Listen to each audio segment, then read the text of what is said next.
조선 역사상 가장 어린 임금이었던 단종, 그리고 그를 지켜야 했던 가장 강력한 삼촌 수양대군. 성군 세종이 서거하며 남긴 마지막 부탁은 어린 손자를 잘 보살펴달라는 것이었습니다. 하지만 그 애틋했던 부탁은 불과 몇 년 만에 피해 비극으로 돌아옵니다. 삼촌은 왜 조카의 심장에 칼을 겨눠야 했을까요? 당시 단종은 겨우 12살의 나이로 왕위에 올랐습니다.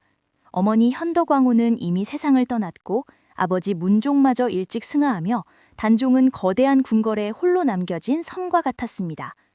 이 빈자리를 파고든 것은 김종서로 대표되는 원로 대신들이었습니다.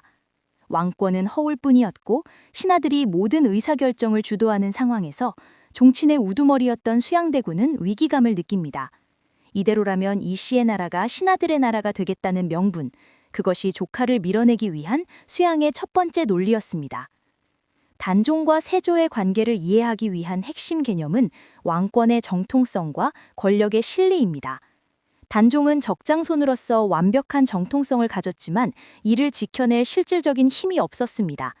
반면 수양대군은 세종의 기질을 가장 많이 닮은 문무겸비의 실력자였으나 왕이 될 수 없는 차남이라는 태생적 한계를 가졌습니다. 이 어긋난 퍼즐 조각이 결국 계유정난이라는 폭발을 일으킨 것입니다.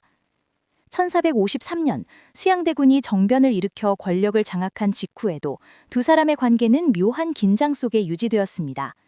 수양은 처음부터 조카를 죽이려 하지 않았습니다.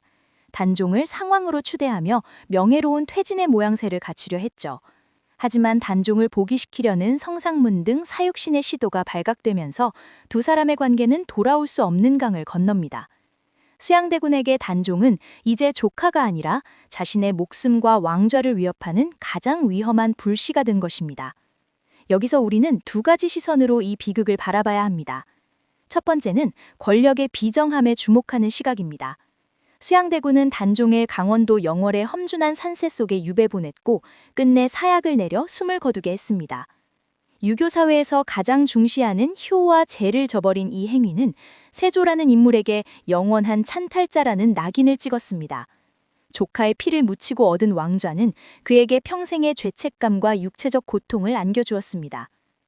두 번째는 국가적 결단으로 보는 시각입니다. 만약 단종이 계속 왕위에 있었다면 조선은 대신들의 권력 다툼으로 인해 극심한 혼란에 빠질 가능성이 큽니다. 세조는 조카를 희생시키는 악역을 자처하며 왕권을 하나로 모았고 그 강력한 힘을 바탕으로 조선의 기틀을 다지는 수많은 업적을 남겼습니다. 나쁜 인간이었으나 필요한 군주였다는 평가가 나오는 이유입니다. 어린 조카의 눈물과 삼촌의 야망이 교차했던 그 시대. 과연 세조는 단종을 죽이지 않고도 조선을 강하게 만들 방법은 없었을까요?